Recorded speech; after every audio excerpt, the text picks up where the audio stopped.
ছোট থেকে সব কিছু বড় হয়, দিন থেকে সন্ধ্যা হয়।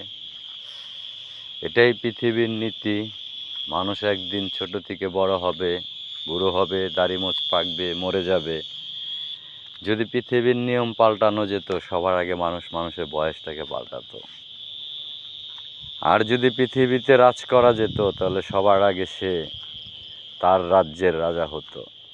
তাই আল্লাহর সৃষ্টি, আল্লাহর আদেশ কেউ ফেলতে পারবে না। তোমার যতই টাকা পয়সা থাক, যতই ক্ষমতা থাক, তুমি যত অধিকারের মালিক থাকো, হঠাৎ একদিন মাইক দিয়ে অ্যানাউন্স করে বলবে ইন্না লিল্লাহি ওয়া ইন্না ইলাইহি রাজিউন। তাই আগে থাকতেই ভালো হও, পৃথিবীর সব কিছু দেখে শিখো। একটা গাছ রোপণ করলে আস্তে আস্তে আস্তে আস্তে সে বড় হয়।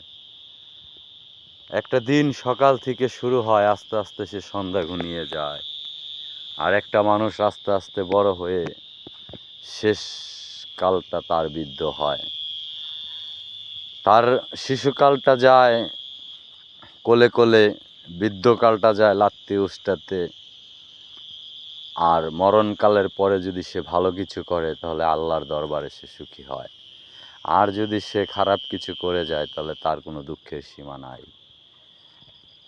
যাক, আমার ভিডিও যদি ভালো লাগে, অবশ্যই আমাকে সবাই লাইক করবেন। আসলে আমি নতুন ইউজার হিসেবে ওইভাবে ভিডিও দিতে পারি না, কিংবা কীভাবে ভিউ হয় ওগুলো আমি জানি না। আশা করি আপনারা আমাকে সাপোর্ট করবেন, শেয়ার করবেন। ভালো থাকবেন। এই সন্ধ্যাবেলা একটা ভিডিও দিলাম, আকাশেও মোটামুটি দেখা যায় তারা উঠেছে। আমি একটু ঝুম করে আকাশের তারাটাই দেখাই। আকাশের তারাগুলো দিন শেষে ফুটে উঠে রাত হলে হারিয়ে যায়। এটা কিন্তু আকাশের তারা দেখা যাচ্ছে এই একটা, এরপরে এই একটা। আকাশে লক্ষ তারা, আমি দেখছি দুইটা, আর নেই একটাও। যাই হোক, সবাই ভালো থাকবেন, সুস্থ থাকবেন, সুন্দর থাকবেন। আমি বর্তমানে ভিডিওটা দিলাম মানিকগঞ্জ সিঙ্গার ইসলামনগর গ্রাম থেকে। দুটো তারা দেখা যাচ্ছে, এই একটা আর এই একটা।